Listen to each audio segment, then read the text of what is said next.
Hello, I'm Isaac Hayes III, founder and CEO of Fanbase. Listen to what I'm about to tell you. The window to invest in Fanbase is closing. We've raised over $10.6 million of our $17 million goal. That means there's room for less than 6,370 people to invest in Fanbase for the average amount. The minimum to invest in Fanbase right now is $399. That makes you an owner in Fanbase today. Go to startengine.com/fanbase to invest. Why? Because current social apps have taken advantage of users for far too long, with content suppression, shadow banning, harmful racist content, and no real tools for monetization and equity. Fanbase has over 1.4 million users and counting, allowing anyone to reach all their following and monetize their content from day one. Social media is the new TV, and whoever owns the apps that distribute that content have the opportunity to own potential billion-dollar companies. While big platforms with uncertain futures are failing to serve their users, Fanbase is stepping up to fill the gap. Don't wait until it's too late. Invest now, invest for yourself and your future. Go to startengine.com/fanbase and own the next generation of social media.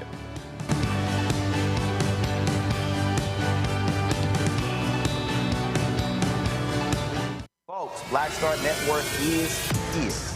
Hold no punches! I'm real revolutionary right now. Support this man, Black Media. He makes sure that our stories are told. Thank you for being the voice of Black America, Roland. Stay black. I love y'all. All momentum we have now, we have to keep this going. The video looks phenomenal. See, there's a difference between Black Star Network and Black-owned media and something like CNN. You can't be Black-owned media and be scared. It's time to be smart. Bring your eyeballs home. You dig?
Today is Thursday, July 10th, 2025. Coming up on Roland Martin Unfiltered, streaming live on the Black Star Network. The racist college dropout, Charlie Kirk, blames the black fire chief of the Austin Fire Department for the floods that killed nearly 100 folks in Texas. Not the white Republican sheriff and county commissioners who turned down the money for an early warning system. I got a couple of things to say about that. And speaking of that, the grossly unqualified ICE Barbie, Kristi Noem, delayed sending FEMA to Texas because she had to personally approve them going there. Really? Also on today's show, major shakeup, a founder of the National Association of Black Journalists, works at the Washington Post, quits after the paper kept spiking his federal column. Is the ass kissing at the Washington Post of Trump that serious? We'll talk to him about it. Also, a federal judge in New Hampshire defies the Supreme Court and blocks Donald Trump's executive order targeting birthright citizenship. It's a lot I gotta unpack. Plus, Republicans in Texas continue their racist ways by targeting the black and Hispanic congressional members. They want to redraw the lines to have more white Republicans in Congress. We've seen this before. And lastly, the state representative, the wife of Texas Attorney General Ken Paxton, announces they're getting divorced. She says, "I'm tired of him being a hoe." Oh, it's time to bring the funk. I'm Roland Martin Unfiltered on the Black Star Network. Let's go. He's got it. Whatever the biz, he's on it. Whatever it is, he's got the scoop, the fact, the fine. And when it breaks, he's right on time and it's rolling. Best believe he's knowing. Putting it down from sports to news to politics. With entertainment just for kicks, he's rolling. It's on go, roll, roll, y'all. It's Roland Martin, yeah. Rolling with Roland now. He's funk, he's fresh, he's real, the best, you know he's Roland Martin now.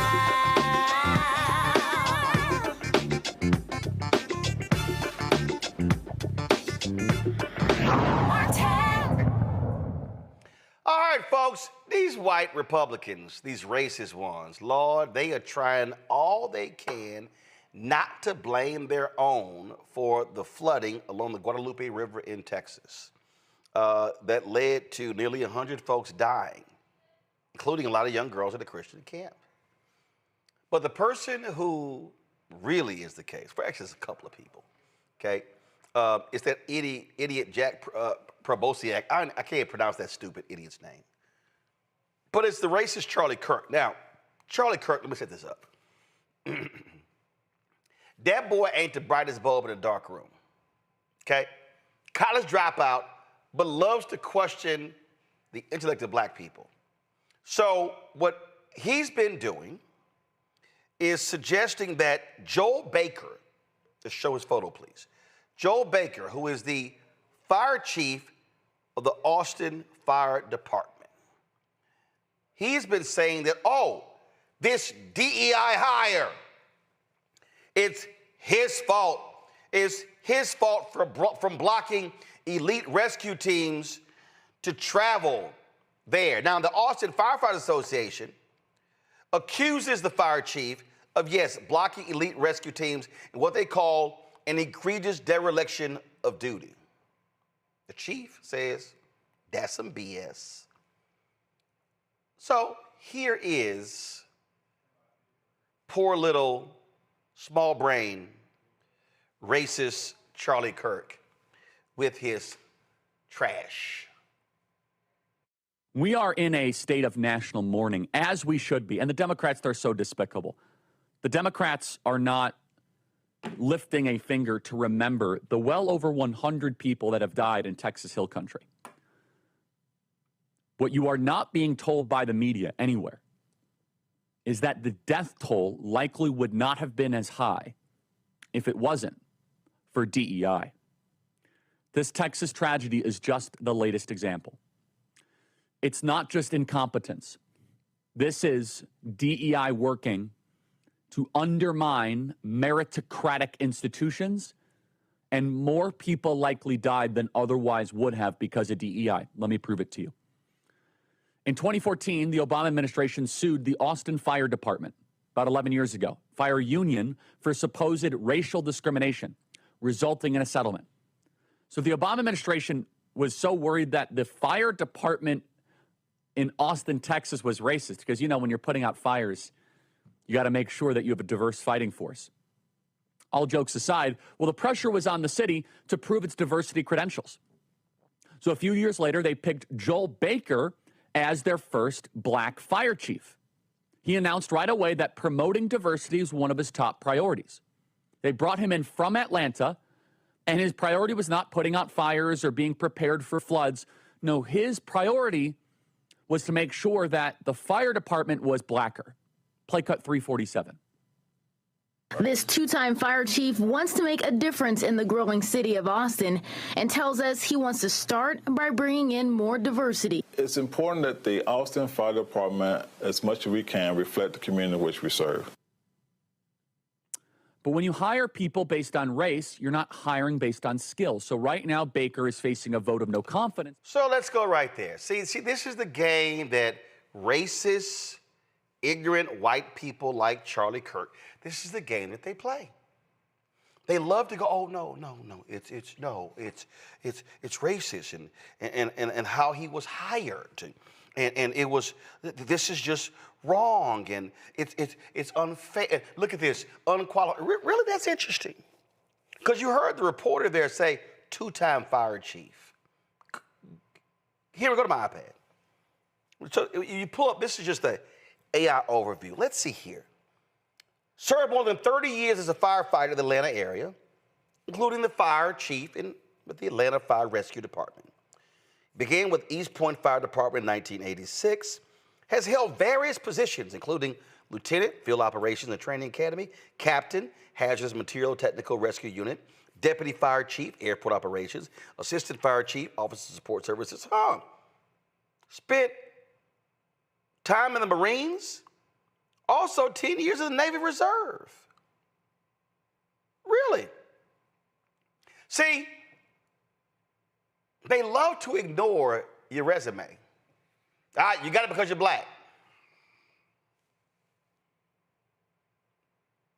No, it's called you got skills.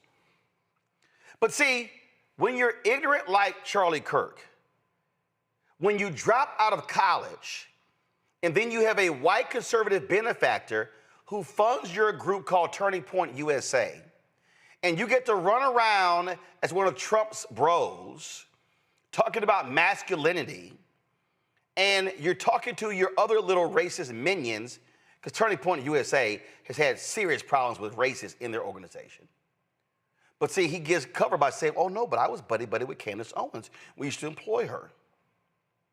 See, they love to attack. See, if you are the fire chief in Los Angeles who's a lesbian, oh, you're DEI. If you're the black fire chief in Austin, you're DEI. So what do y'all call unqualified white people, especially white men? They never seem to use the phrase DEI hire. Because see, you have to understand, in the world of the racists like Charlie Kirk, you are not qualified to hold any job unless you're a white man. See, that's how they think. Oh, if you are a white man, ooh, you can do anything. You can hold any job. You can, oh, hey, white is right in their world. Now, see, that's real interesting because if you actually look at the coverage, the warning systems in Kirk County were not firing. The folks laid off the National Weather Service. I mean, it's like thing upon thing upon thing upon thing that impacted what happened in that county. But by the way, they've had flooding there for years, and the problem was never fixed. We now know that county leaders there, Republican, such as the sheriff, such as the county commissioners, turned down federal money that could have created a new system that could have saved lives. But you see, it's easy to blame the black people. Oh, it's easy. Let's just blame the black man. It's his fault. It's his fault. By the way, y'all, Austin is 120 miles from Kirk County. It's not the Austin police, the fire chief's job to respond to flooding 120 miles away. He actually gets paid by the taxpayers of Austin, Texas. See, so what you should be asking is, and we knew Charlie Kirk is too dumb to do this, you should be asking is, wait a minute, why didn't Kirk County, which has a history of flooding along this river, why did not they have a system in place to deal with this? Because there were warnings. Folks were told. And you know, I'm a frequent critic of Cleveland pastor Darrell Scott. He is he's a Trump MAGA-loving individual, and I've ripped him on numerous times. But what's interesting is if you look at his feed, I mean, he's been holding Charlie Kirk to task. This guy, Corey Walker, tweeted, "Are we just blaming every disaster on the presence of hypothetical black people?" Darrell Scott retweeted that. So then when you go back here, Carmine Sabia, if you're blaming President Donald Trump for the Texas floods and the death toll, you're a simpleton. Well, if you're blaming DEI for the Texas floods and the death toll, you're a simpleton. Both groups are also horrific human beings using a tragedy for personal gain. Well, actually, Carmine, you can hold accountable when you have cuts to the National Weather Service and the warning systems not operating properly. So then you have, you know, I don't care for, I'm not even going to quote her because she's an idiot. But let's see here. Boom. A person says Chief Baker was a fire chief for the Atlanta Fire Rescue Department prior to his current position So to say that he's qualified is ridiculous. Daryl Scott says if he was white, they wouldn't say anything. There you go. But I disagree with Daryl. If the chief was a white woman who also was a lesbian, DEI hire, because they just believe that white men control everything. This was interesting. Daryl Scott said 67 people died when a helicopter crashed into a plane over the Potomac. The first thing said was, we're going to investigate to see if DEI was involved. When it wasn't, race was never mentioned again. Neither was the word incompetence. I'm getting sick of this, only the right. Well, first of all, Daryl, I agree with you on that one, but you also skirted that one because it was Donald Trump and Pete Hegseth and Sean Duffy, 3 white men who initially said it was DEI and helicopter crash, but you didn't call them out. Don't think I didn't see that. But he also said this here. Charlie Kirk ain't slick with his racist BS. He insinuates that every single black person in a position of authority is incompetent and only got the position because of affirmative action. Unless it's one of his lackeys, wait, he doesn't put them in any authority. Oops.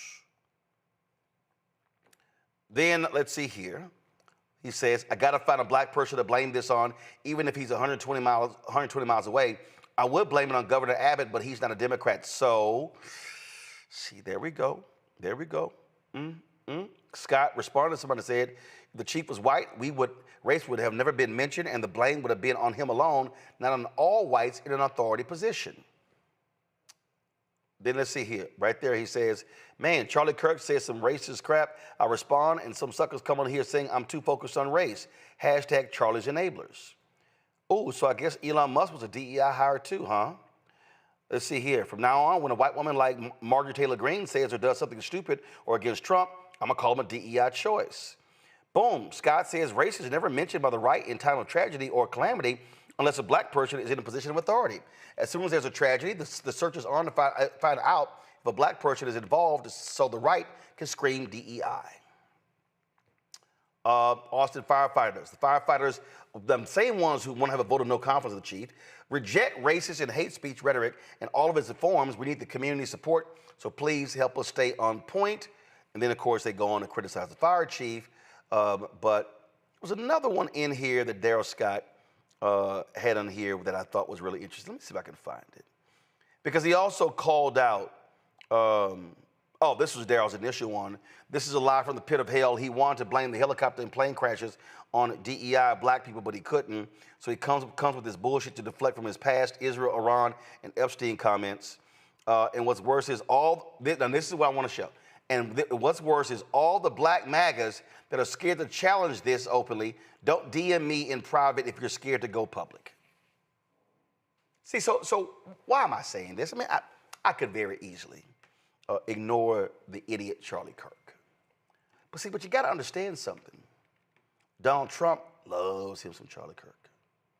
And white people like Charlie Kirk are the ones who love to talk about merit, meritocracy, fairness, justice for all.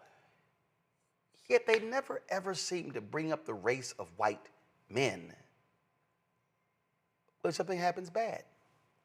And see, people like Charlie Kirk, they actually speak for the party because the party employs them. The party uses them. The party champions them. These are the people who they love. See, Republicans love to say, you're a race baiter. Talk about race too much. But they always are fixated with DEI hire.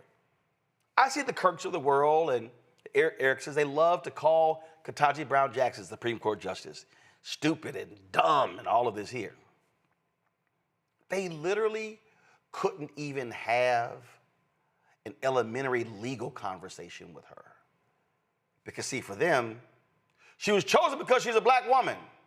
Never mind, in American history, she's the 116th Supreme Court Justice. And let's see, who were the women before her? Sandra Day O'Connor, Elena Kagan, Sonia Sotomayor, Ruth Bader Ginsburg, Amy Coney Barrett,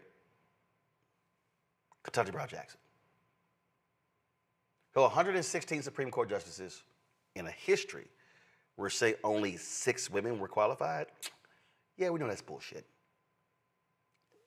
Ketanji Brown Jackson said, even in essence, in her opening comments, at people like Constance Baker Motley. Oh, there were numerous black women who should have been on the Supreme Court before her. But then let's see, 116 Supreme Court justices, 3 black. Thurgood Marshall, Clarence Thomas, Ketanji Brown Jackson. Supreme Court justices, Latino. Sotomayor Sotomayor. So you mean to tell me 6 women, 3 blacks, 1 Latino, no Asian, and all the rest were white men. But they were all eminently qualified because they're white men. This is what the anti-DEI attitude is about. And let's understand something, y'all. It's not DEI. It's DEI today, before it was affirmative action, before it was multiculturalism, before it was quotas. The reality is this: white men like Charlie Kirk have never wanted us to be in the workplace, have never wanted us to hold jobs, have never wanted us to be hired, don't want us to be fire chief or police chief or mayor or deputy. They don't want to see us because in their minds, the only black people acceptable for any of these jobs are black lackeys like Scott Turner, HUD secretary, like, what's that boy name? Big Carson, previous HUD secretary. See, even if we're having a conversation right now about all people surrounding Trump, do y'all see any black White House aides? No, because they don't believe that black people have the intellect to be able to do these jobs. You need to understand, they don't want us near power. Because what they don't like is when we have power, we actually wield it. We believe in fairness and equity. And they don't, because in their minds, white men rule the world. Reese Colbert, host of the Reese Colbert Show, Sirius XM Radio, joining us from D.C. Dr. Greg Carr, Department of Afro-American Studies, Howard University, host of The Black Table right here on the Black Star Network. Let's just be real clear. Reese, we know who these white people are. When they throw out DEI hire, what they really want to say is the N-word. What they really want to say is that colored. We know this. And so, and at least on this one, I'm glad Pastor Darrell Scott, he was also ripping Kirk before when he was trashing MLK. But see, here's the real deal. These other little blackface MAGA people, and I call them the help, they're real quiet. Folk like the Hodge twins, they calling Congresswoman Jasmine Crockett the B word. They ain't saying nothing.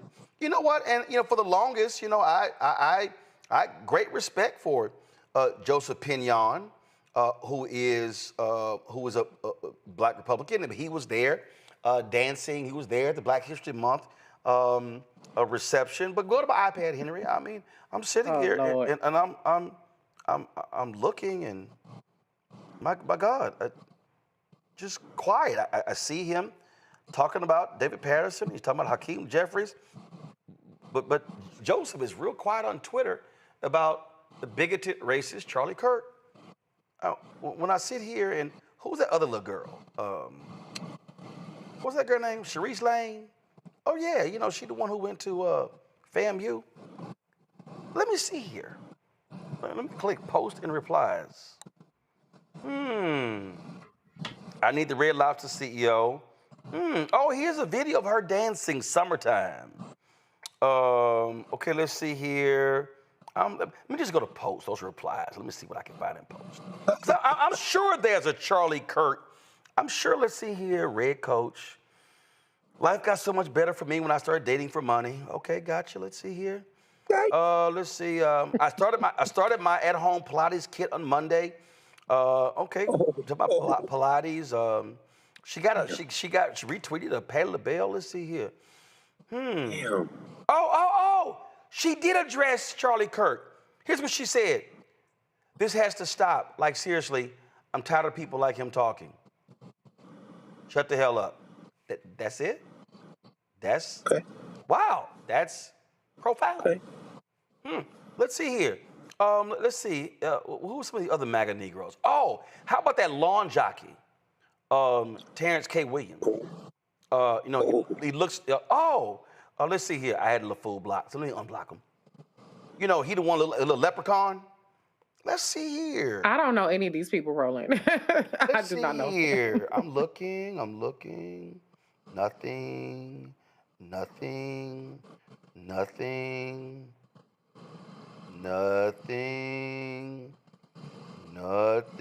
Oh, he mentions Al Sharpton and Jasmine Crockett, but no Charlie Kirk. Let's see him. Nothing.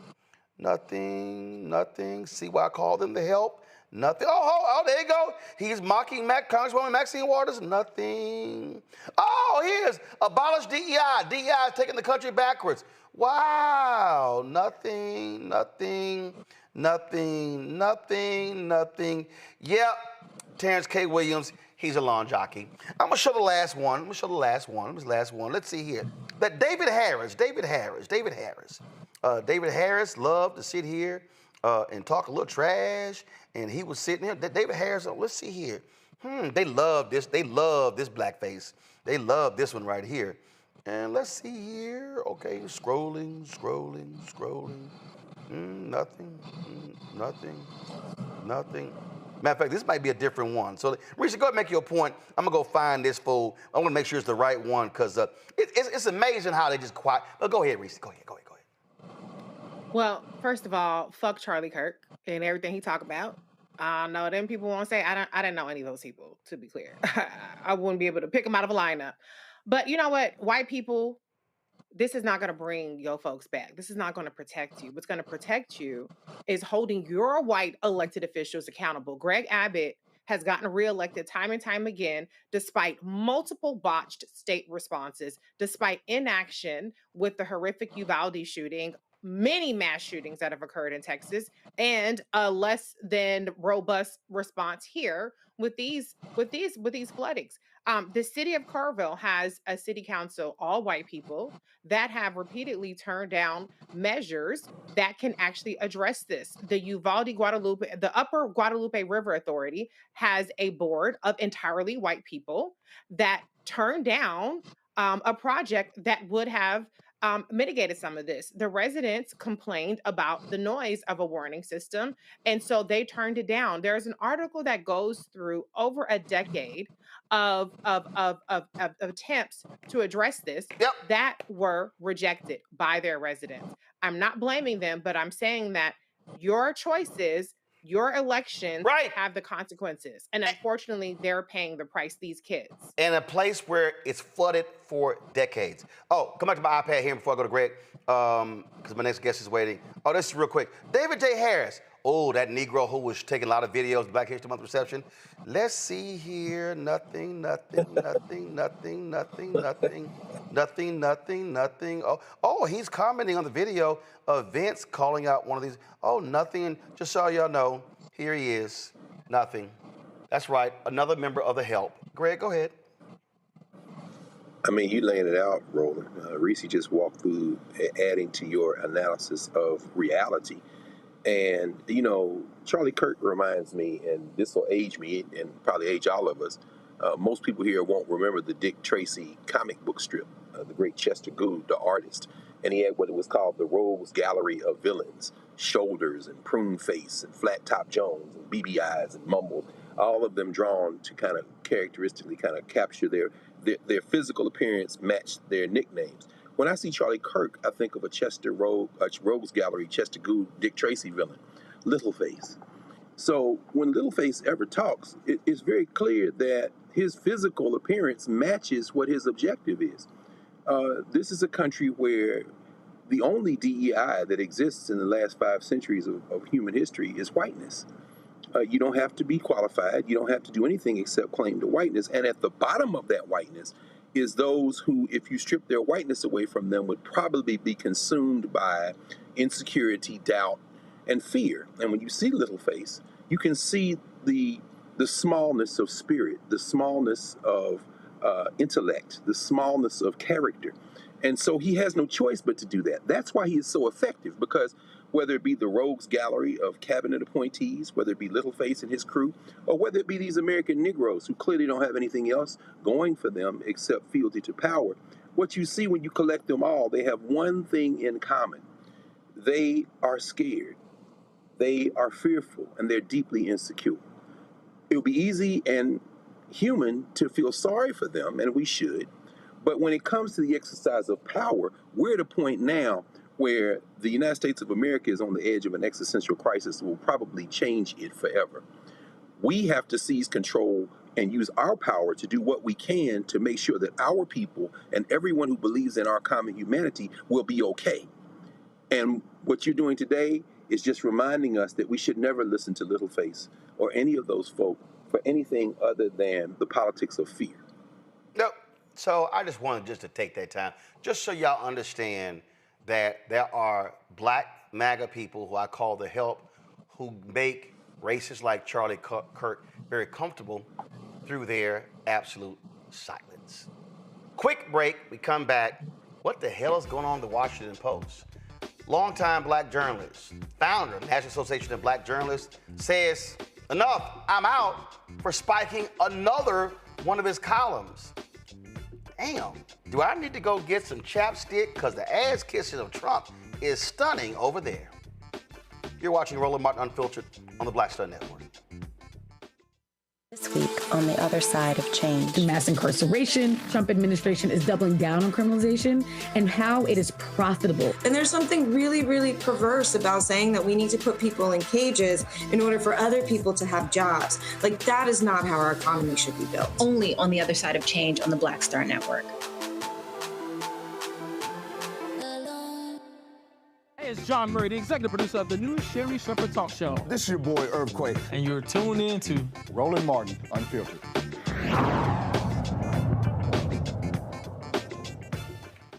Boy, the Washington Post used to be a significant paper. In fact, considered one of the top two in America next to the New York Times.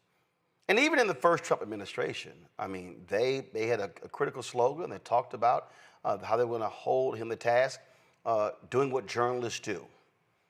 All of a sudden, he runs a second time. And when your owner is Jeff Bezos and Trump is threatening to charge you more for packages, you're like, I don't know. All my money is tied up at Amazon. But it's also interesting because in the last couple of days, he sold like $700 million in Amazon stock. That's neither here nor there. But the problem that I'm now speaking of is what happens when they made this decision, brought in a new CEO, bunch of people quit. Number of editors, other people say, yo, I'm out of here. Other columnists, because they could not stand really how they were kowtowing to Donald Trump. Within this news, Joe Davidson, longtime staffer of the Washington Post, one of the founders, 44 founders of the National Association of Black Journalists, he quits. He has a column that gets spiked, and it's like they changed the rules from what they used to. And Joe was like, yeah, I'm good. I'm out. Joe Davidson joins us right now. Joe, glad to have you on the show. Thank you very much. What the hell happened? Thank you, Roland. What the hell happened? Well, I had a column that was critical of Trump. I talked about how he attacks thought, beliefs, and speech. I gave a number of examples. DEI is one example because his executive order on DEI said there should be no references to diversity, equity, and inclusion in federal agencies. So that's an attack on speech. But it goes much beyond that because the order also said that organizations and companies that get federal money, including universities, corporations, community groups, they also cannot participate in DEI. So it was a very wide, a very broad order. But the reason I use that as an example is because it essentially says you cannot even refer to DEI in these federal related programs. And so this column was spiked, as we say in the business, or it was held or killed is another way to put it. because of a policy that apparently was first, it wasn't ever really announced, but it was put partially in effect late last year, early this year, when two other columnists who were news side as opposed to editorial or opinion columnists were moved from the news section to the opinion section. I didn't even know about that at the time. And so when my column was spiked because of this policy, I said, what policy? And then I said, well, let me see the policy. And it was not written. There was nothing to see. And so this column was held, which was was really, that was like a clear red light for me. Nonetheless, I thought I'd hang in there a bit more, because actually at the time there were a lot of other things going on in my life that required my attention. And I wrote another column that was, I didn't think was at all controversial. And by the way, I thought the column that was spiked, it was such a surprise because I had written columns in the past that were at least as opinionated as that one, if not more so. And so when, you might recall that Congressman Jerry Connolly of Northern Virginia died, and he was a strong proponent of federal employees. And my column covers federal employees, federal workplace, federal agencies, and other issues. And so when I wrote a piece about Jerry Connolly, who at that point was alive, but he announced he was not going to run again because of his cancer illness, I mentioned that he was someone who had repeatedly proposed a pay raise for federal employees. And I described the potential pay raise as well-deserved. And they took well-deserved out, which is really pretty mild, Meanwhile, there were some other writers at the paper, and this point gets to the inconsistent way in which this policy was implemented, in addition to not being announced. They actually used harsher language, much harsher language, I thought, against Trump, or to describe Trump. And so there was this inconsistency between the kind of language that was taken out of my column and the language that others were allowed to use. And it just got to the point where I couldn't function that way as a columnist, because a column is meant to have a point of view, commentary, and opinion. A column is subjective. It's not objective. A news story, it's about fairness, it's about balance, not necessarily this BS about both sides, but it's reporting. A column, it's subjective. It's there to have a point of view. And my column was heavily reported. And so my opinions were always backed up by specific examples, such as the DEI example I just gave. But it was never as opinionated as an opinion side column, like an op-ed column, because the news side columns do have, as a columnist, I had more leeway than your average reporter. Right. But I wasn't trying to be an opinion column on the op-ed page. Got it. Which sometimes just loads and loads of opinion with perhaps not as much reporting in some cases.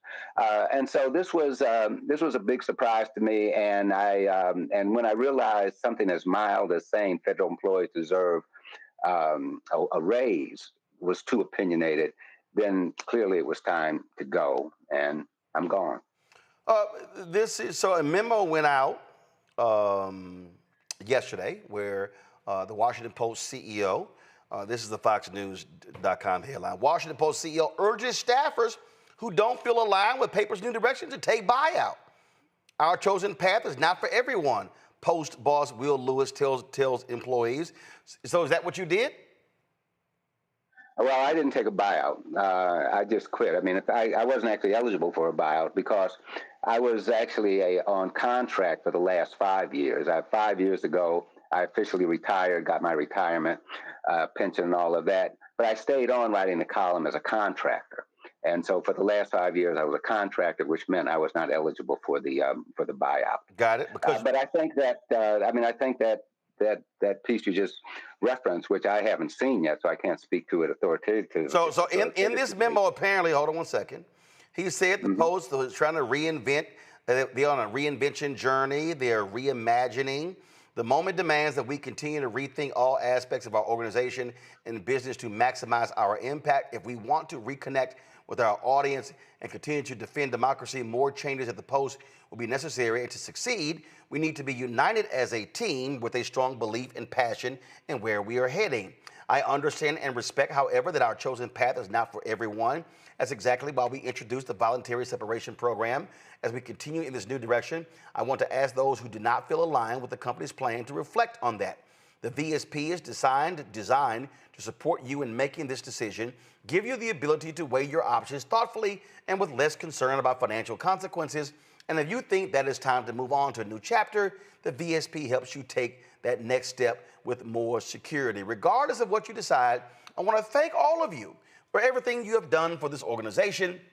If you choose to move away from the Post, thank you for all your contributions, and I truly wish you the best of luck. If you believe in our next chapter, I'm excited for the work ahead of us. That's his memo.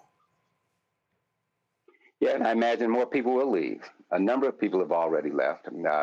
After the Post blocked an endorsement of Kamala Harris for president in November, it seemed to, it really opened the spigot, and a number of fine journalists left the Post, unfortunately. And in some ways, it's very sad. It's because the Post has done and really continues to do good work. But I think this whole situation has really undermined the credibility and integrity of a fine news organization. And I will say, despite the fact that many fine journalists there continue to do good work, it nonetheless has really hurt, I think, the reputation of the paper. And that's why you see so many people leaving the employment of the Washington Post. You see many people abandoning their subscriptions. And there's no doubt that morale has plummeted. Joe, for people who don't understand, the crisis that we are in goes beyond the Washington Post. We are seeing Donald Trump and MAGA have a wholesale assault on the First Amendment, on the press. You see the extortion he is engaged in. He extorted $16 million out of Paramount and using his FCC chair, Brendan Carr, saying, hell, hey, you want this $8 billion merger approved? Y'all better sell that Trump lawsuit. And they said, hey, to get $8 billion, it'll cost us $16 million. Yeah, we're good. He extorted the money out of ABC News to settle the lawsuit. He extorted, was another settlement he did. I mean, so he's sitting here doing all these actions, and he's extorting these law firms to cut deals as well because he's exacting revenge on enemies. And so what he wants to completely destroy the media, render them useless, scare them to death, make folk impotent to be able to say or do anything. And when that happens, the people lose.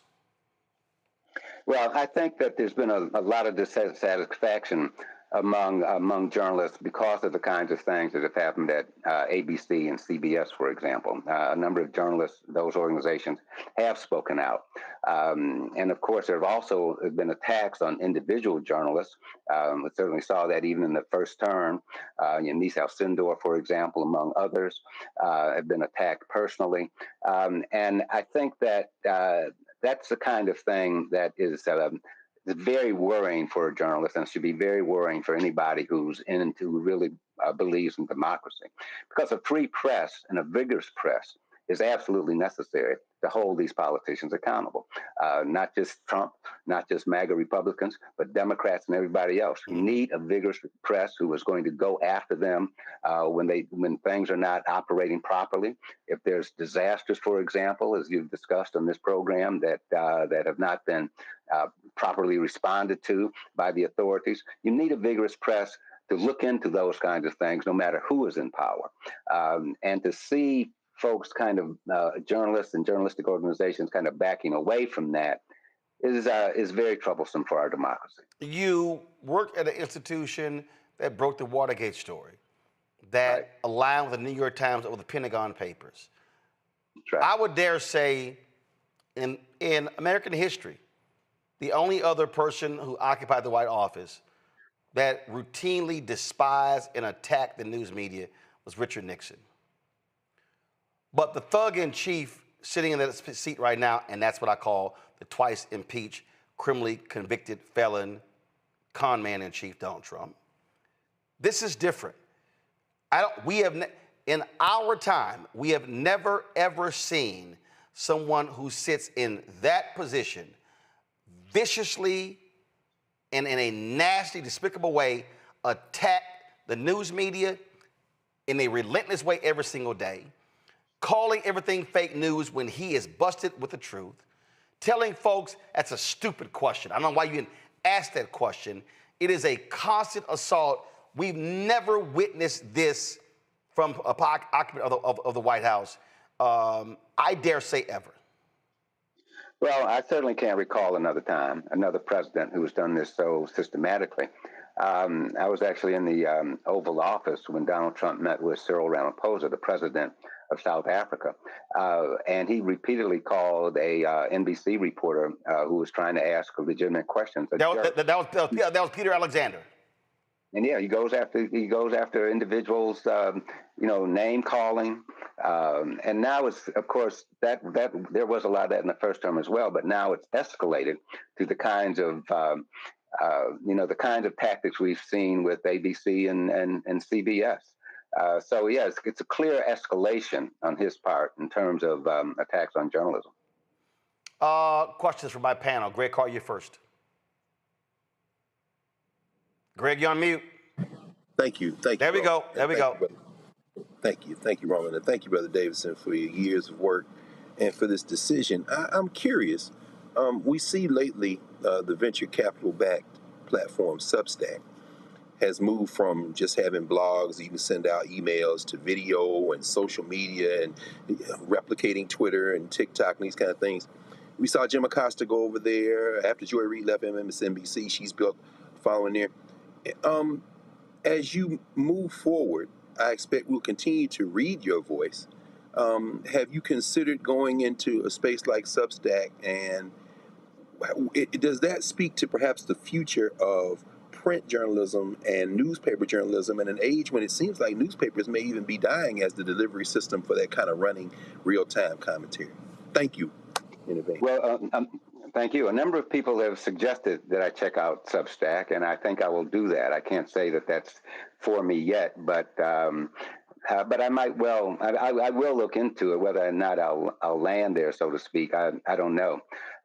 But the journalism landscape is changing rapidly, and it has been since the late '90s when the internet became much more popular.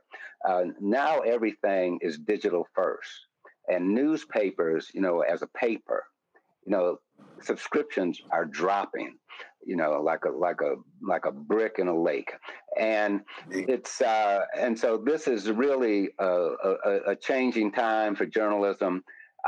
And where things will shake out, I think, is still too early to tell, because every time you look around, there seems to be some kind of new platform. Mm-hmm. Kristi.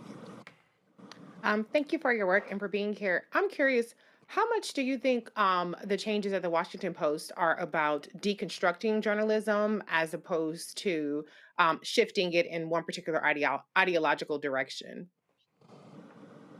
Well, when you say deconstructing journalism, what do you mean by that? I mean, in the sense of undermining the institution, undermining the fourth estate and the role of the press in, being that mover of arbiter of the truth. Well, I think Leslie Stahl, who was with 60 Minutes, excuse me, on CBS, she said something interesting during an interview in which, in fact, she talked about how CBS appears to be caving to Trump. She said that she asked Trump one time about why do you basically criticize the news media so much? Why do you dump on journalists so much? And he said something to the effect, that's because when you attack me and I criticize you, the people will be on my side and believe me. That's a paraphrase, not a direct quotation. So I think that I think these tactics by the president are not just like a quick quip. They aren't just. It's not that he just gets a joy out of beating up on journalists. I think there's a method to that madness, and that is to to get the American people, certainly those about half of the population almost that are solidly behind him, seemingly, to believe him instead of what they read in the newspapers, read online, and with reputable sites, and see on television. I mean, and so I think this notion of undermining the credibility of the news media, I think that's a conscious strategy. And frankly, the news media has long been kind of poorly regarded, unfortunately. But this is a situation where I think it's designed to make that reputation sink even further. And unfortunately, I think the actions of Jeff Bezos at the Washington Post have specifically hurt the credibility of the Washington Post, and that's a very sad situation. And it's not just clearly not my thoughts. You can look at the thousands of people who no longer subscribe, the dozens of people who've quit. No, it's not. That's not a good situation for journalism, and therefore it's not a good situation for the American public and democracy. See, the thing, first of all, that is what he said to Leslie Stahl, and the whole deal was, and we see it playing out. They will believe me and screw all of you. So that's where fake news came from. That's where alternative facts came from as well. And here's, I think, the fundamental problem, Joe, and that is the news media has responded in the same way, I believe, as Democrats. And of course, the right, we're like, well, they're the same, which is BS.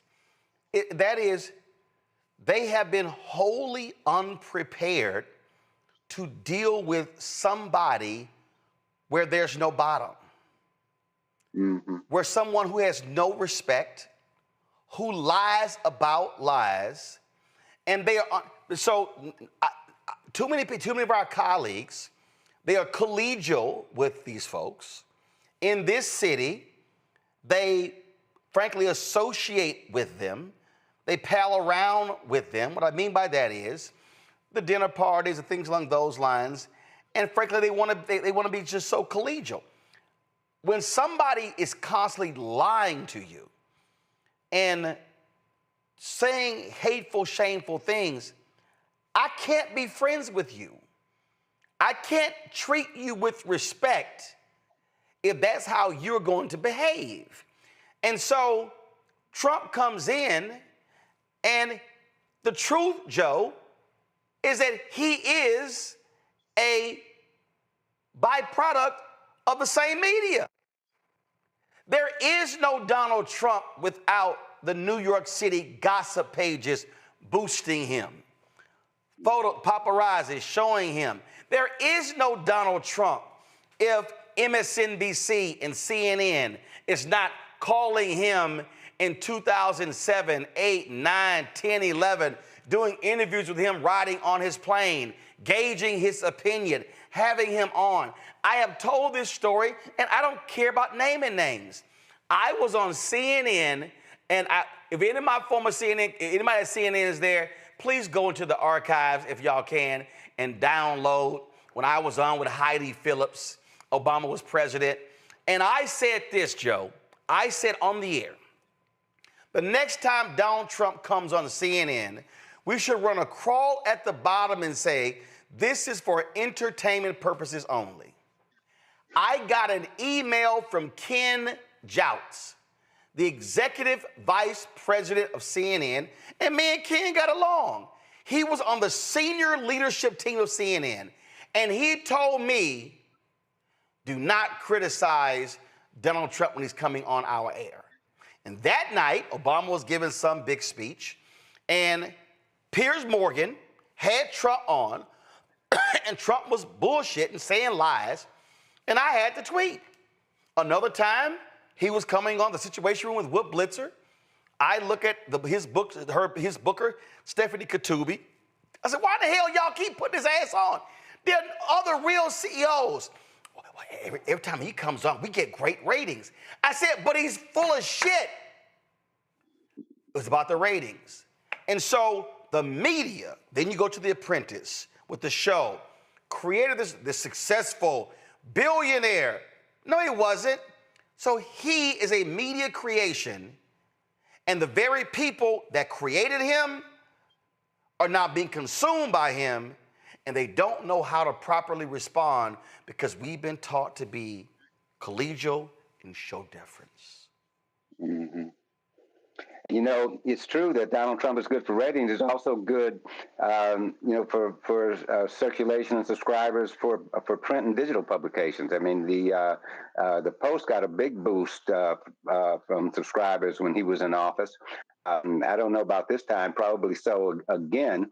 But in the first term, that didn't affect the editorial stance of the Washington Post.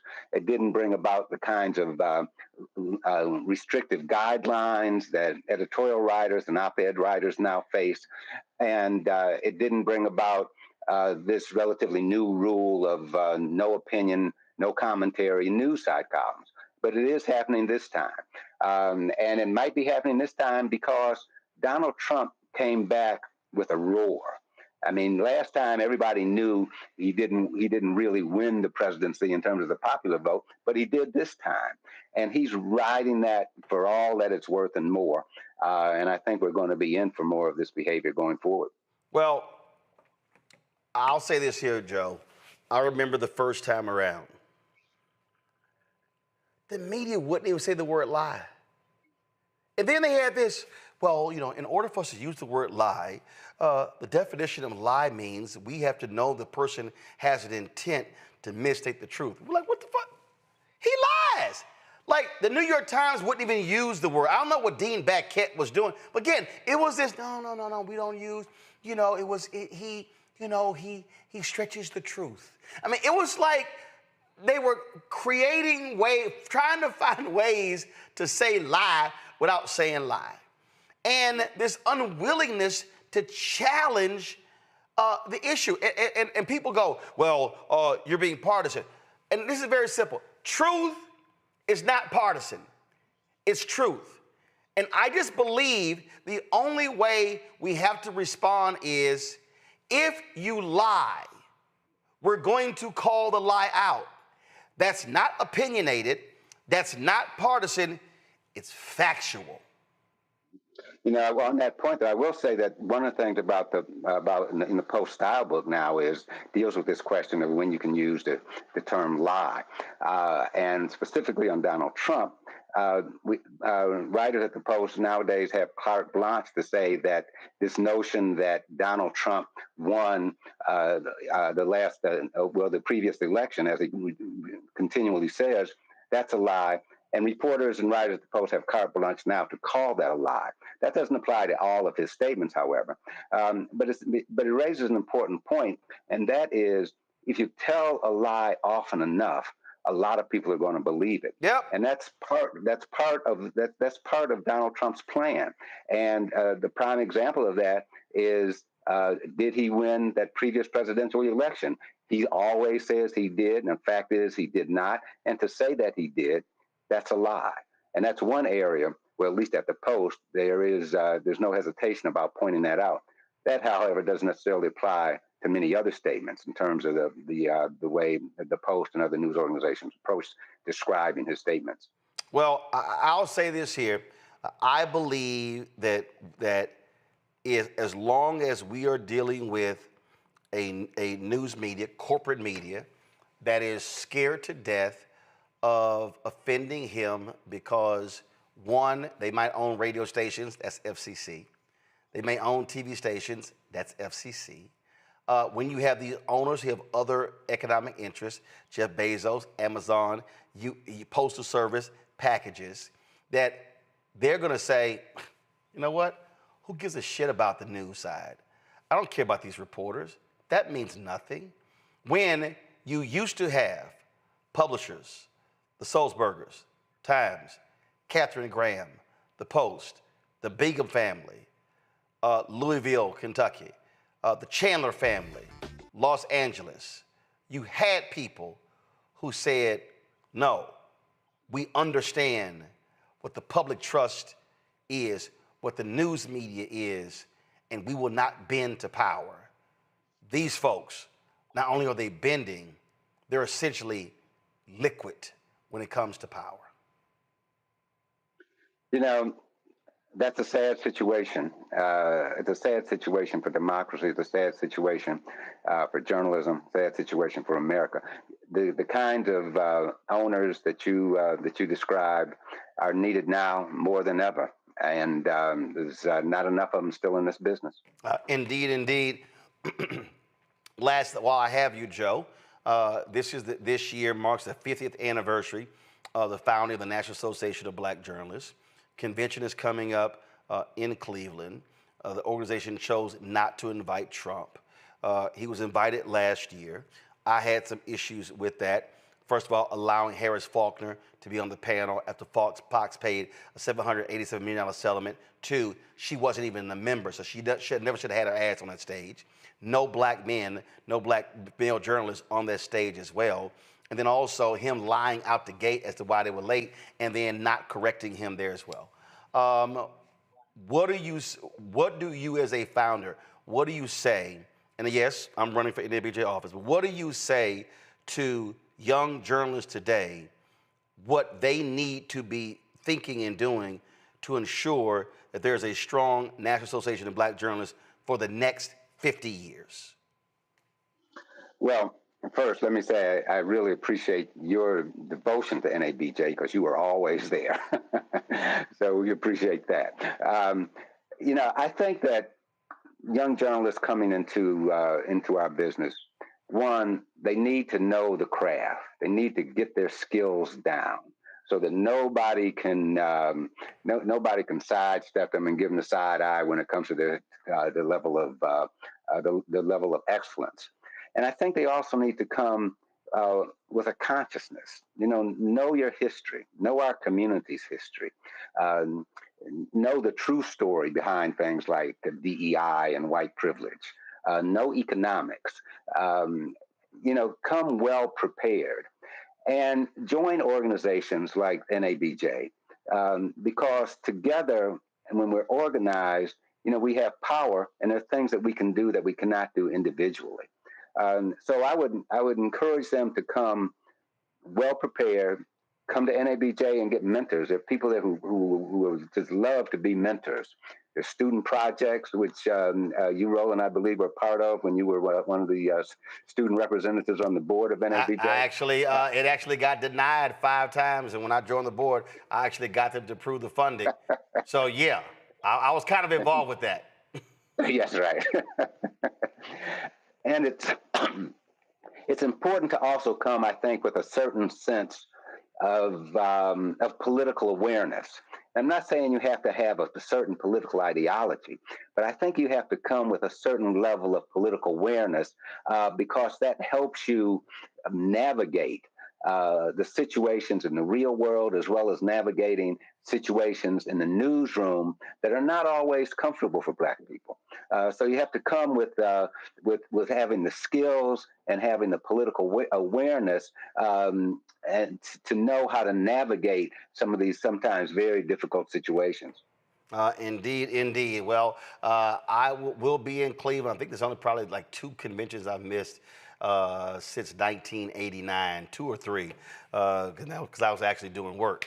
But absolutely, it is needed more than ever. And Greg might remember, and I need to find the video, but it was Stokely Kwame Ture, who said, "You cannot show me an African American who has ever achieved anything from our people by doing it as an individual. It was only done through organization." And so the point that you made is critically important. Yeah, we used to always say, organize, organize, organize. Absolutely. Joe Davidson, we appreciate it, man. Thanks a lot. Thank you. Folks, when we come back, we're going to talk about how the Republicans in Texas, in the middle of a decade, want to redraw congressional districts. Why? Because they want more white Republicans. And who are they targeting in Texas? 3 African Americans and 1 Latino. We keep telling y'all they don't like Black and brown people. Folks, you're watching Roland Martin Unfiltered on the Black Star Network. Support the work that we do. Join our Bring the Funk fan club. Your dollars make it possible to do what we do. Y'all, we ain't got Jeff Bezos cutting us checks. We don't have millionaires and billionaires. We still knocking on the doors of these advertisers. So when you support this show, and I'm telling y'all for real, in the 6.5, we'll be 7 years old, September 4th of this year.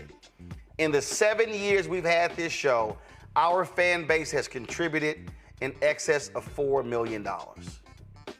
That is how we are still here. And so when you support, when you give 50 bucks or even more, you give less, doesn't matter. All of that contributes to being able to pay staff, to pay rent, to pay for us to travel, to cover stuff. I got people right now, I got 6 requests. I was talking to Gary Chambers. We're talking about doing a mayoral town hall or debate there in New Orleans because of the election.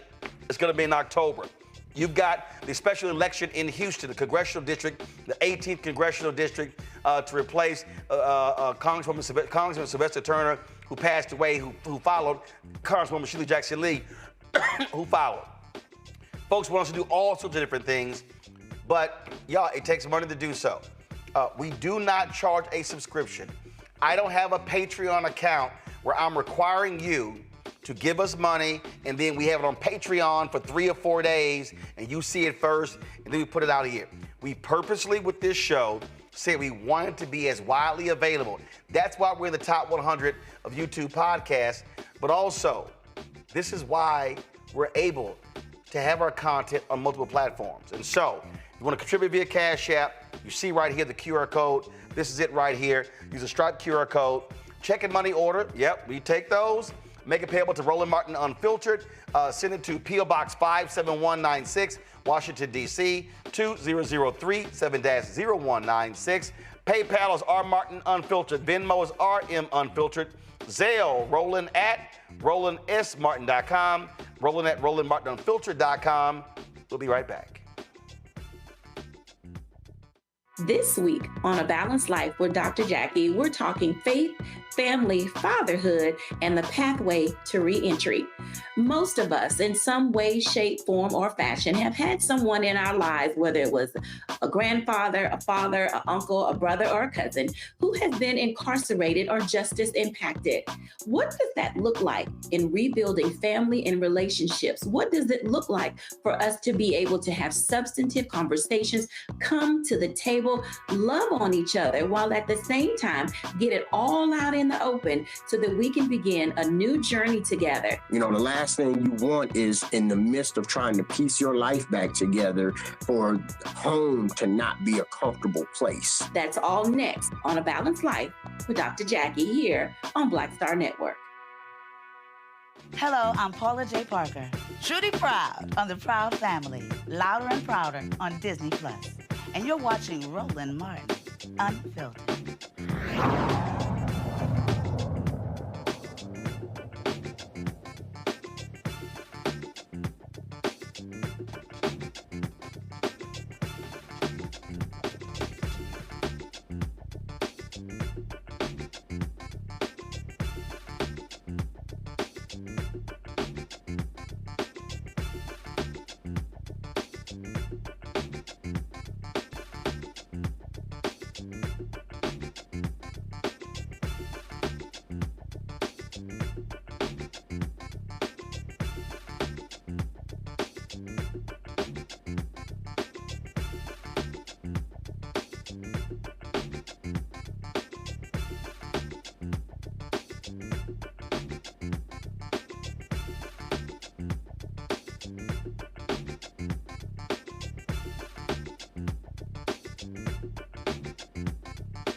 All right, folks, Donald Trump hates Congresswoman Jasmine Crockett. When I say hates, he can't stand her. So he called Texas Governor Greg Abbott and said, hey, I need y'all to redraw these congressional lines to get that black woman, you know, ain't what he said, out of Congress. And so Texas Governor Greg Abbott has now called a special session of the legislature.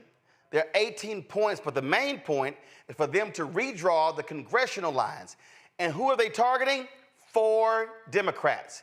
They're targeting Congressman Al Green, Congressman Mark Vesey, Congresswoman Jasmine Crockett, Congresswoman Sylvia Garcia. Now, the issue, though, is understand, congressional lines typically are redrawn every decade. The census in 2020, lines are redrawn in 2021, and typically those hold for the decade. But Republicans only have a 4 or 5 seat majority in the United States House. They are scared to death they're going to lose the House next year because of their awful policies. So they want to shore up support by picking off the seats there. Now let me unpack why this is important. When Bishop William Barber and Moral Mondays, first of all, let me go back before that. 2008, then Senator Barack Obama wins North Carolina in 2008 running for president. He won by 14,100 votes, okay? Then there was a significant black turnout in North Carolina. Then in 2010, they started moving voter suppression laws. Then they were able to take control of the North Carolina Supreme Court. They outlawed racial gerrymandering and political gerrymandering. So North Carolina went from 10 Republicans, 3 Democrats, to 7 Republicans, 7 Democrats. Wisconsin, same thing. Lawsuit took place. Supreme Court said, we don't have any control over political gerrymandering. That is how lines are drawn, meaning the state legislature, they hold the power to redraw lines. What happened in Wisconsin? Republicans control the Supreme Court. What then happened was the folks in Wisconsin were like, nah. So Democrats now have a 4-3 majority of the Wisconsin Supreme Court. What then happened? They successfully overruled the state, had to redraw state lines because the Republicans, they basically drew the lines to guarantee they will always have power. That's how you have these supermajorities in Florida, in Texas, and other places. In Michigan, they had a commission that said, oh, you got to create a commission, a ballot initiative to create a commission to redraw lines to make them fair.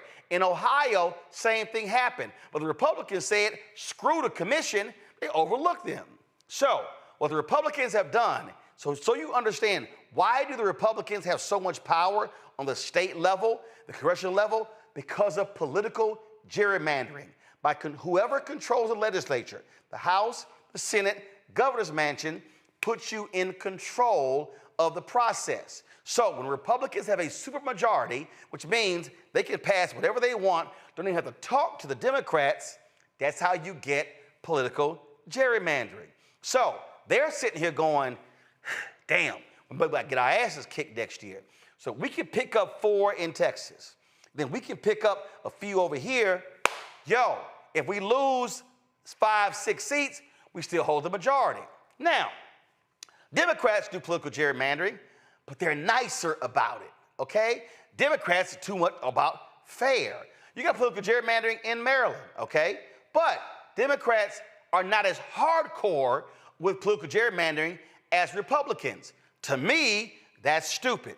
California Governor Gavin Newsom, he has been saying, he's already on record as saying, all right, Texas Democrats, you punk asses gerrymander these districts, you know what I'm gonna do? I'm going to gerrymander in California. Here's my whole deal, Gavin Newsom. To hell with Texas. Do that shit anyway. That to me is dumb. This is about power, y'all. This ain't about fairness. And when the Supreme Court has already said, yo, we ain't got no jurisdiction or political gerrymandering, then you exercise power. I don't understand it. So, but here's the problem in Texas. Go to my iPad, Henry. This is a post in the Texas Tribune. In the Texas Tribune, which is a nonprofit site in Texas, you got someone is quoted as saying, we went down this road before and it didn't go well. In this article, they lay out that the Republicans did this in 2010. The problem is things begin to change in 2018. You see right here, 2018 was a midterm election. The political climate changed. A lot of Dems turned out. And so you had these so-called red districts, and Dems turned out, and Republicans lost statewide seats. They lost 2 congressional seats. And you see what Michael Lee, a redistricting expert at the Brennan Center, said, what looked like a silent gerrymander by the end of the decade had become almost a dummy bander. The lesson for 2010 is that you can stretch yourself too thin, that you can be too smart for your own good. And when the politics change, you get bitten in the you-know-where. So already there are some Republicans in Texas who are saying, hold up now, dog. I don't know about this here, because if all of a sudden we start changing lines, let me explain how that works. If we start changing lines to get rid of these 3 black Democrats and Latino, that means them black people and Latinos, they vote in our district. We might lose. Now, Sylvia Garcia represents the district where I grew up. I grew up in Clinton Park in Houston. That used to be a Republican district.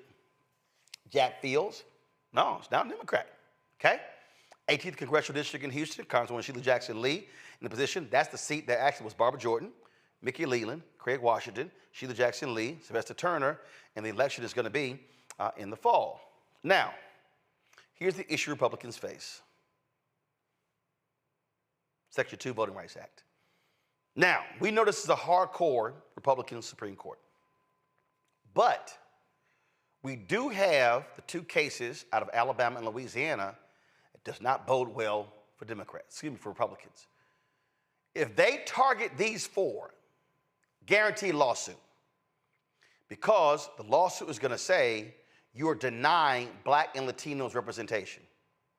Supreme Court ruled against Republicans in Alabama, and they had to create what is called an opportunity district. It was not a majority black district, but it was about 45 to 47% black. That's how Congressman Shamari Figures was elected. In Louisiana, blacks make up 1/3 of the state. What happened there? Well, they had to create a new seat. Republicans fought it. They lost. They had to take a seat, take it from a white Republican. That's how Cleo Fields is back in Congress. Now, to understand the numbers, y'all, I need you to realize this here. Minorities make up 61% of all people in Texas. Let me say it again. Black and brown people comprise 61% of the total population of Texas. What's the problem?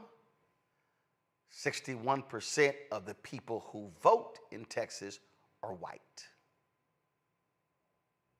Second, Texas has the largest number of eligible black voters of any state in America. That goes back, y'all, to slavery. And even after slavery, where black folks were moving there. So when you look at the population of Texas, the black population kept increasing. Now today, you see the numbers. So legally, what's going to happen? White Republicans do this, they're getting sued. And the argument is going to be, you are depriving African Americans in Houston, Dallas, their own representatives in Congress. These white Republicans think, oh, Supreme Court's on our side.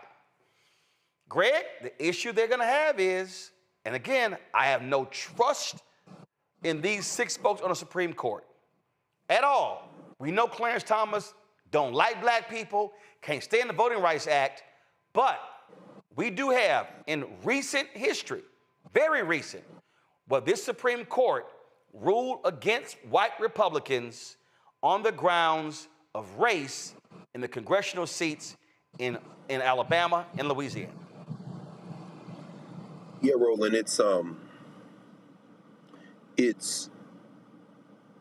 exciting. I confess to being excited, because what we're really talking about is whether or not these white nationalists and the Negroes they own, like Clarence Thomas, are willing to destroy completely destroy the concept of rule of law in the United States. As you mentioned, the Wisconsin case, which I think was 2010, the Gill case, Gill versus Whitcomb, I think, where they were saying, yeah, partisan gerrymandering is not justiciable, even though in that case they dismissed it for lack of standing. And then we remember you reported this, you covered this extensively, South Carolina, where the NAACP sued. And they said, well, it's a political gerrymandering. Now, before the white nationalists really took over the federal bench, certainly the Supreme Court, the justiciability of political gerrymandering, and this was all through North Carolina, this is Shaw versus Reno, this is the Ashford case out of Georgia, it wasn't at all clear that political gerrymandering couldn't be seen as a proxy for race. But as they have made this more white nationalist, more right-wing, extreme right-wing, they've really obliterated that. But here's the problem, and you just laid out the problem beautifully, brother. There is no majority, and there's no minority. They're all minorities in Texas. African people, whether they speak Spanish or English, indigenous folk, and Mexican Americans are, and white people, all minorities in Texas. The demographic time bomb that is ticking in the United States of America is ticking loudest in Texas. There's only so many squiggly lines you can draw before you simply can't draw yourself into continued political domination.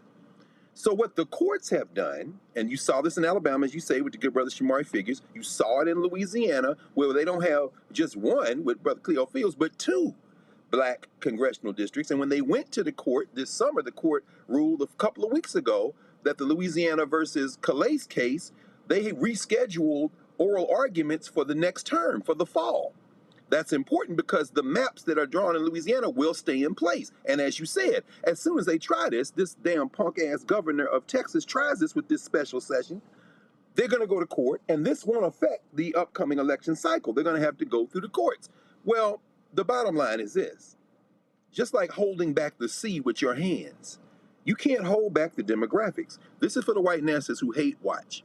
You're finished.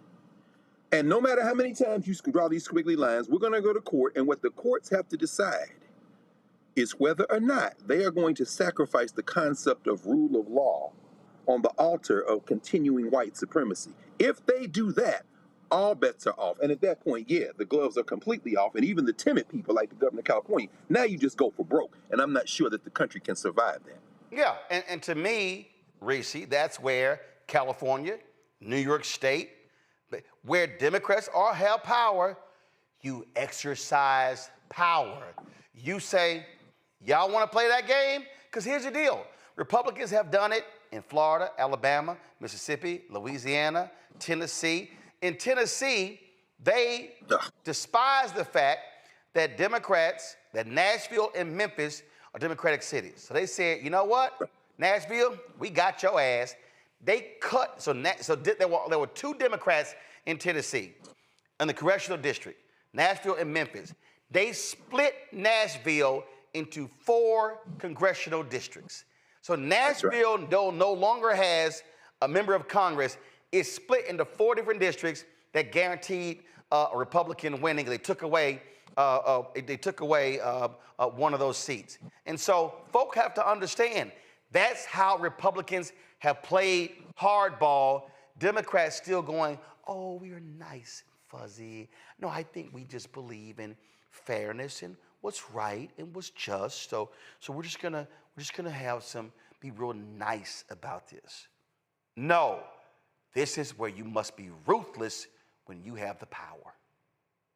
Well, I sure as hell hope so. But when they gonna start doing that? Because Republicans operate under "who gonna check me, boo," and Democrats operate under "oh no, I don't want anybody to say anything, so let me just preemptively surrender or let me just water stuff down." And that's why people are very much disillusioned with the Democratic Party. Obviously, they are far superior in terms of their policy and their governance, but they just don't have that killer instinct that Republicans do.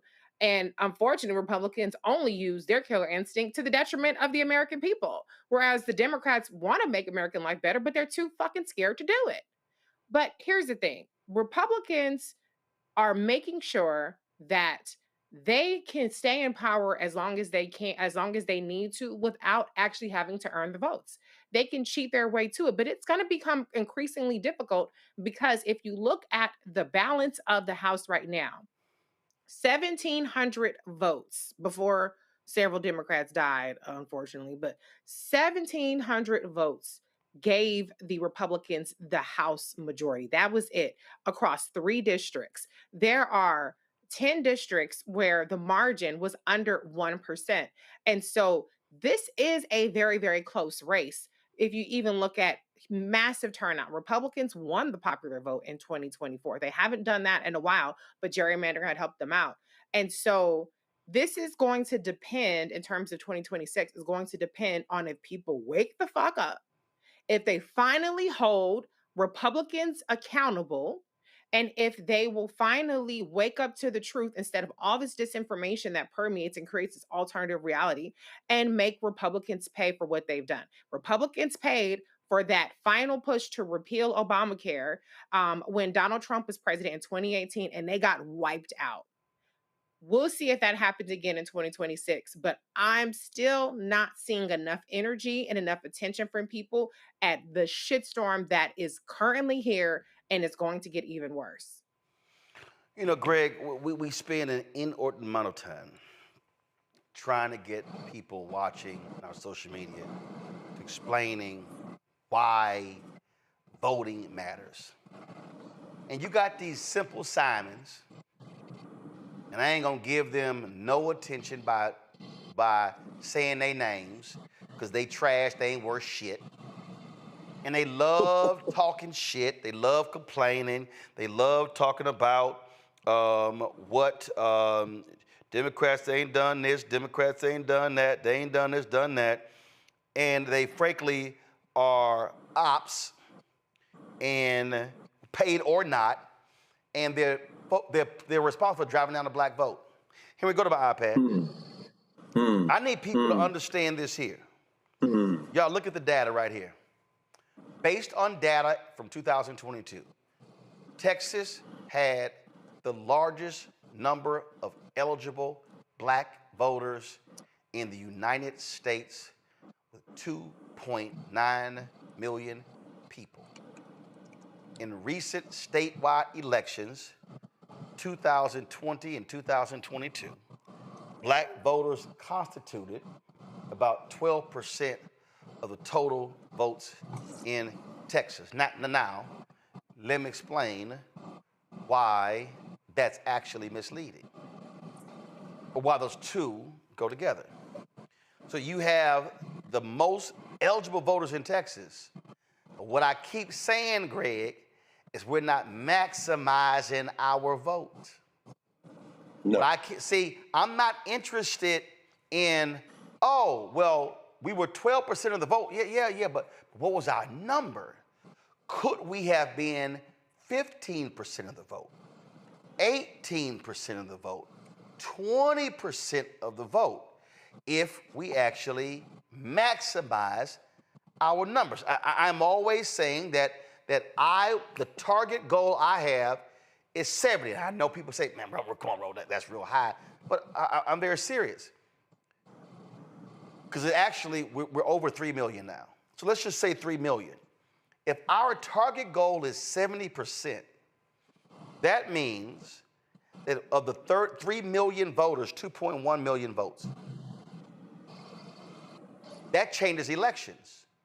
And so if the Republicans try this game, we maximize our vote, we can wipe several of their asses out. Absolutely. So what I keep saying to black people, whether it's Texas, whether it's Louisiana, whether it's North Carolina and the Black Belt, whether it's South Carolina, and yes, whether it's Florida, you cannot bitch and moan about what we're not getting and who's not representing us if we're not showing up at the ballot box to make our presence known. No, that's right. That's right, Roland. You know, because they are white supremacists. This isn't even about politics alone. This is the politics of white supremacy. And, you know, your home state has taught us the lessons in how we fight. These are the famous cases of the 1930s, 40s, and 50s. In fact, Congressman Green, when he told everyone, this is right after he filed that second attempt to impeach this bozo down the street in public housing 2 blocks from where you are, he came to your studio a couple of weeks ago, and he said, they're after my seat. But if they get me, there'll be somebody else. It's important. And he evoked the Nixon versus Condon case, of course, there in Houston, the dentist there, who's memorialized at the African American Library at the old Gregory School. You know, Texas showed the country how to fight. I'm talking about black Texans when it looked most austere in the 30s and 40s with the white primaries. If we have to go back to that model, we have a model in what to do. It involves that voter participation, that voter organization and mobilization. It involves our institutions, the black church, the black professional associations, the sororities and fraternities. All that is a backdrop to what I want to say here. You've talked to Greg Palast on several occasions. We must never underestimate the importance of voter suppression. That's why you always encourage people to check your voter registration, check your voter registration. I'm not at all sure that the reason that we've got to deal with Trump again isn't primarily not just disinformation, but the fact that people, when they got ready to vote, found themselves not on the rolls. Voter suppression is real. If we vote anywhere near our numbers, as Gary Chambers always reminds us, we win. There are no red states in the South. There are under-organized and under-mobilized states, as he and Reverend Barber have said many times, including right here. Texas is not only up for grabs, Texas can be purged of white nationalist domination simply by people being vigilant. And finally, before anyone says it's not possible, we have the history to show us that not only is it possible, that is how we have gotten to this point.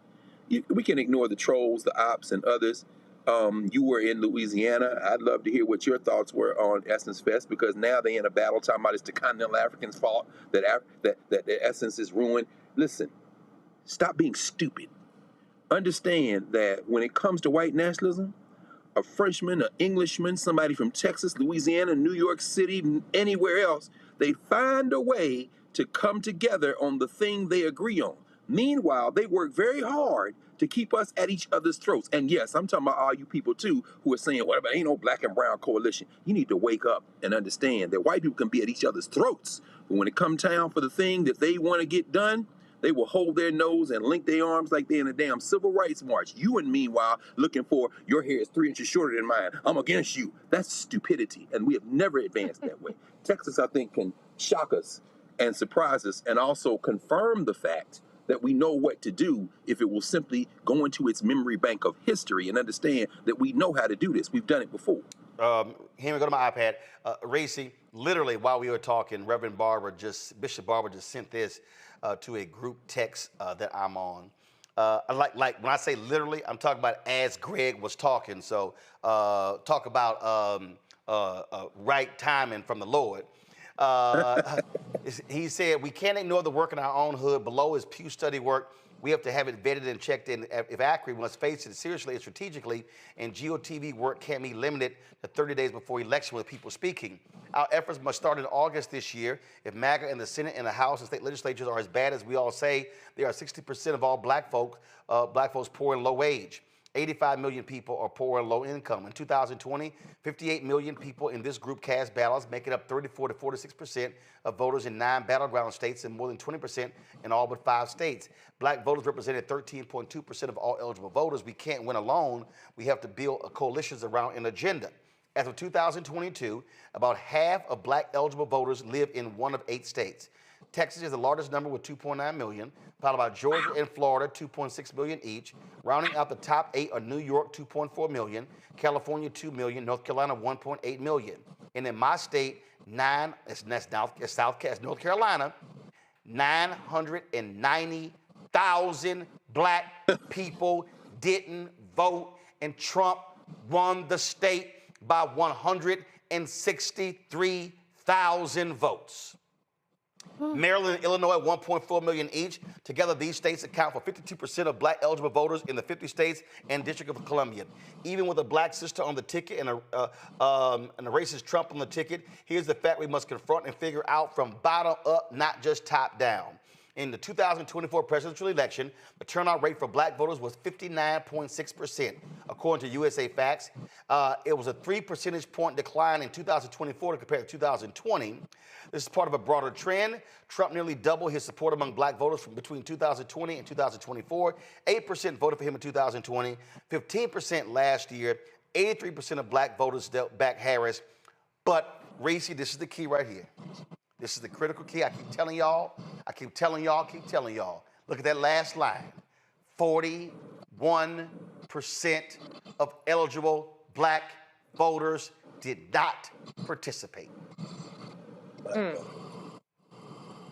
Well, we can make the difference. We have the capacity. We're not even talking about registering new voters. With the people that are already registered to vote, yes, there's voter suppression, but there are people with valid registrations that can't get their ass out and vote, no matter how much we beg and plead. Now, I think that the Democratic Party underinvests in black voters. They wait too long to swoop on in and say, hey, y'all, how y'all doing? What's that big head? But the fucking reality is, can we vote offensively ever? Do we always gotta wait until it's a pandemic and we dropping like flies? Or now that this big, beautiful bill is passed and millions of people are gonna be knocked off of SNAP and off of Medicaid and are gonna lose their homes because Section 8 benefits are going away, and then we're like, oh shit, we gotta get out and vote. Can we maintain some of the gains that we make? Because that was what was on the ballot, in addition to our citizenship. We have to start taking some accountability about the capacity that we have that we are not exercising, regardless of the capacity that we are exercising that they're trying to take away. We don't even exercise all this shit over here. And then we wonder why we live in Republican trifecta states, but then have the nerve to say, well, Democratic Party never done shit for me. When the last time you had a Democratic Party leader in your state? Where is the Republican governor, Republican leader of their legislature, Republican mayor? When's the last time you even had a Democrat in charge? So we have to start waking up. I see so much, and Dr. Carr, you talked about it, some of the diaspora wars. We don't need a coalition. They over there. Okay, well, shit, if we're going to be by ourselves, can we rise the fuck up in the positions that we have with the capacity that we have? Since we don't need nobody, we ain't got nothing for nobody else. We ain't even got shit for our own damn selves. That's part of the problem. So, yes, we do need to stop gerrymandering, stop voter suppression. We definitely need to stop disinformation, because that's doing a number on our asses very, very easily. The dissuasion campaign, all that is really, really killing it. Woo, child. Whoever made that investment is getting a massive return on their investment. But if we ever just exercise our capacity, Roland, I don't even think 70% should be that unachievable. Look at what white evangelicals vote at. Look at what other groups vote at. That's not even a massive number. Look at other countries where people vote 80 something, 90%. That shouldn't even be asking too much. So the bar is in hell, and we still can't even do that much. And then we look around and wonder why shit is fucked up. I would love for us to be able to say that the white folks is going to wake up one day, because I'm tired of being a black woman, 92% shouldering shit, 87% black men shouldering shit. But in the meantime, in between time, what are we going to do about it? Absolutely. And so Bishop Barber's absolutely right. Which is why I have been saying, start now. In what I always say, educate, enlighten, inform. Educate, enlighten, inform. All right, y'all. I'm going to go to a quick break. We're going to stay in Texas because the party of family values. Interesting. Because the wife of the Texas Attorney General, ooh, she just dropped a bomb, a stink bomb. And what did I show y'all the two different reactions to them on Twitter regarding their divorce? Talk about two different realities. You're watching Roland Martin Unfiltered on the Black Star Network. Next on the Black Table with me, Greg Carr, the enigma of Supreme Court Justice Clarence Thomas. What really makes him tick? And what forces shaped his view of the world, the country, and Black America? The answer, I'm pretty sure, will shock you. And he says, people think that I'm anachronistic. I am. I want to go backwards in time in order to move us forward into the future. He's very upfront about this. We'll talk to Corey Robin, the man who wrote the book that reveals it all. That's next on The Black Table, only on the Black Star Network. This week on the other side of change. Mass incarceration, Trump administration is doubling down on criminalization, and how it is profitable. And there's something really, really perverse about saying that we need to put people in cages in order for other people to have jobs. Like, that is not how our economy should be built. Only on the other side of change on the Black Star Network. Hi, I am Tommy Davidson. I play Oscar on Proud Family, Louder and Prouder. I don't play Sammy, but I could. Or I don't play Obama, but I could. I don't do Stallone, but I could do all that. And I am here with Roland Martin on Unfiltered.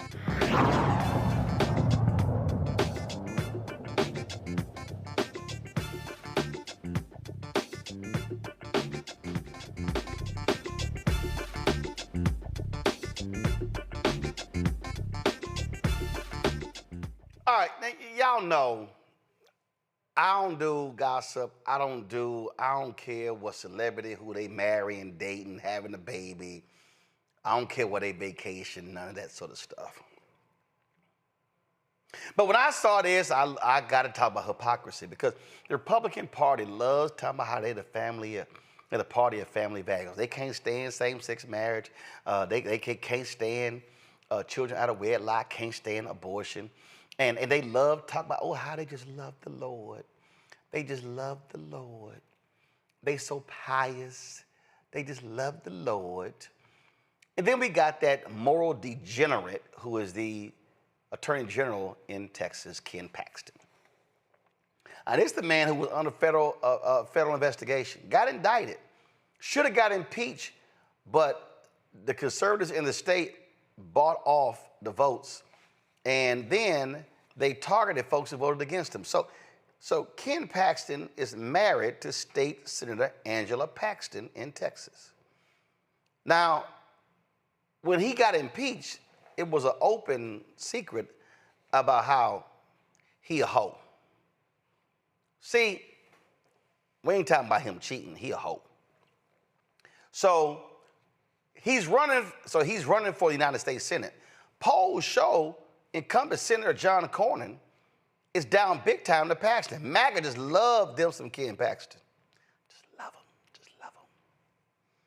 So his wife, Senator Angela Paxton, dropped this tweet today. And if I want to show y'all two delusional people, or really one delusional person, and that's Ken Paxton. So here's Angela Paxton, Reese. Today, after 38 years of marriage, I filed for divorce on biblical grounds. I believe marriage is a sacred covenant, and I have earnestly pursued reconciliation, but in light of recent discoveries, I do not believe that it honors God or is loving to myself, my children, or kin to remain in the marriage. I move forward with complete confidence that God is always working everything together for the good of those who love him and who are called according to his purpose. Reese, that's what Angela wrote, Reese. Angela wrote that, but Reese, Ken was a little different. Uh-oh. Set it off. Reese, this is the tweet of Ken. After facing the pressures of countless political attacks and public scrutiny, Angela and I have decided to start a new chapter in our lives. I could not be any more proud or grateful for the incredible family that God has blessed us with, and I remain committed to supporting our amazing children and grandchildren. I ask for your prayers and privacy at this time.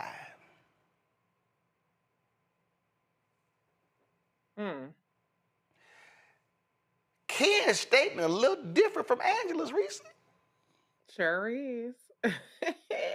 What's up with that? I mean, it sounds like he's trying to keep whatever he doing on the low over there. Okay, you know, look, less is more. That's what Ken Paxton is giving, who has never ever been shy about anything else. And the wife, she trying to throw a little shade. What is she holding? Are you holding out for a Fox News AON interview? What you holding out for, girl? Go ahead, you can spill the tea. I'm sure Charlie Kirk somewhere waiting for that interview. Go ahead, girl. Go make your rounds, because we need to hear what's going on. I mean, he has a whole rap sheet of what we know publicly, but what's going on? It kind of sounds like some sexual stuff. I'm just speculating. No, Reese. Then She was alluding. remember, she was one of the folk who voted on his impeachment. I saw this tweet, Greg, and I just had to post it. Girl sat there unfazed 2 years ago listening to how Ken Paxton traded granite countertops, a secret cell phone, an Uber account for one of his mistresses. So those, quote, recent discoveries must be wild to make Angela Paxton finally kick that wonky-eyed philanderer to the curb. Ooh. My God. Wonky-eyed. Look, why the wonky-eyed people in it? They like, look, how about that? Look, I mean, we don't know. And we can only speculate. And first of all, let's just get the substantive, the only thing that really matters, out of the way. He is a Christian by definition of fascist religious extremist. This will not put any dent in his support from the other fascist white nationalist religious extremists in Texas. In fact, this might actually bolster him. After all, you got a whole ass convicted felon sitting in the White House who was propelled to the White House by saying, when you're a star, they let you do it. This is part of white nationalist Christian extremism. The phallocentric, male-centered patriarchy, which says that women are playthings, women are to be disposed with. So if anything, this might actually allow him to sink his fangs a little deeper into another demographic, and that is the, let's say, not quite incel, but let's just say fairly unattractive demographic of beer-bellied white men who say, yeah, that's what I'm voting, let me go register to vote. So that's the important thing. He may still lead in the polls if he doesn't get disqualified for something else. But as you were reading, as you were talking about this, and Reese, you as well, I'm thinking to myself, what would be the thing? As you said, it could be a discovery. Now, remember, I guess this was back, September, a year and a half ago, when he was there for the impeachment trial and the money laundering stuff, where one of his buddies was trying to help conceal the affair and all that. Well, remember, the lady, one of the ladies anyway, that he was alleged to have been having an affair with, was sitting there to be called on as a witness in the trial in the library, in the legislature or something, and they never called her. Well, when they showed her walking through the legislature, she looked as you would expect, you know, a peroxide blonde with her hair up, like pulled back like a rooster. And so, you know, very stand by your man on part of Senator Paxton until it's not. What could be the discovery? Maybe the discovery is, having dodged that bullet, here come this peroxide blonde again. Oh, you still talking? That's it. So now I'm just trying to think, what would be the thing after all the dirt y'all done together, which has caused real harm to people in Texas, that would make you stop? It might be that this John showed up again and she done seen the phone. Like, wait a minute, that's the broad that, you know what? That's it. So I don't know. We don't know, but I bet you we're gonna find out now. It's adultery. You think it's what you said, I'm Reese? speculating. Because they already know he get down with the freaky dicky. But it's like, okay, wait a minute, hold up. Well, how much money is coming out the account? The money, I'm speculating. But I'm thinking it was a little bit too much money going out to bleach blonde, bad built body, whoever, fill the blank person. Because it says, I looked it up, how child. You call me a heathen, but I had to Google biblical grounds. I looked up biblical grounds. Oh, what is it? It's okay. Matthew 19. This is the AI summary, so look, it may not be right. Elon Musk might have messed with it. It says Matthew 19:9 states that divorce is permissible when the spouse has committed adultery or sexual immorality. I'm just gonna leave that hanging right there. What that immorality could mean. Yeah. The other one could be abandonment by an unbelieving spouse. Considering that Ken Paxton, the Lord this, Jesus this in his statement, the unbelieving part, you could probably cancel that out. So adultery or sexual immorality, but I'm gonna go with the side of some money out the door. That's what I'm speculating based on what they say. All I know, when I sat here and saw Ken Paxton's statement, all I could think about was Steve Harvey saying, "Father God, oh Father God." These again, fraud. He is a fraud. And again, listen. Dietrich Bonhoeffer, the German theologian, he calls it cheap grace. We understand grace. Yeah. We understand grace and mercy. We understand ain't nobody perfect. Folk have made mistakes. No question. But when you Ken Paxton and you sitting here acting like you are Jesus' armor bearer. And when you got Lieutenant Governor Dan Patrick, who took that big money and kissed Ken Paxton's ass, and he think he's a high priest of Texas? Yeah. Nah, y'all live something different. So I think this is also Angela saying, your little punk ass ain't gonna be no United States Senator. Damn. You got that too. Hope not. You got that too. Well, it's gonna be all interesting. Oh, y'all, I gotta leave it there. I just just had a little too much fun with Ken, and so the last thing, look, I already got deal with punk ass Ted Cancun Cruz being one of my United States senators. And I damn sure don't want that fool Ken Paxton. So we'll see what them so-called evangelical Republicans do over in their primary. Reese, thanks a bunch. Greg, thanks a bunch. I appreciate it, folks. That's it for us. I got to go. Y'all, we want y'all to support the work that we do. Join our Bring the Funk fan club. Your support is critical to our success. If you want to support us via Cash App, use the Stripe QR code. You see it right here. Also, click the Cash App button to continue to contribute. If you want to see that checkup money order, first of all, make it payable to Roland Martin Unfiltered. Mail it to P.O. Box 57196, Washington, D.C. 20037-0196. PayPal is R. Martin Unfiltered. Venmo is RM Unfiltered. Zelle, Roland at RolandSMartin.com, Roland at RolandMartinUnfiltered.com. Download the Black Star Network app, Apple phone, Android phone, Apple TV, Android TV, Roku, Amazon Fire TV, Xbox One, Samsung Smart TV. Be sure to get a copy of my book, White Fear, How the Browning of America is Making White Folks Lose Their Mind. Available at bookstores nationwide. Get your copy that I read on Audible. That's right. You can also, of course, listen to our audio podcast, iHeartRadio Podcast and Network. Our podcast is actually on platforms all over, all major platforms. We just do it through iHeart. We have a deal with them. And don't forget to shop BlackStarNetwork.com. Support Black-owned businesses. So go to shopBlackStarNetwork.com. And you can check it out there as well. Then, of course, support the app Fanbase. You can, of course, download the app, and they are in the middle of a Series A fundraise trying to raise $17 million. $12.6 million has been raised. If you want more information on to invest in Fanbase, go to startengine.com/fanbase, startengine.com/fanbase. Y'all, that's it. I'll see y'all tomorrow right here. Roland Martin Unfiltered on the Black Star Network.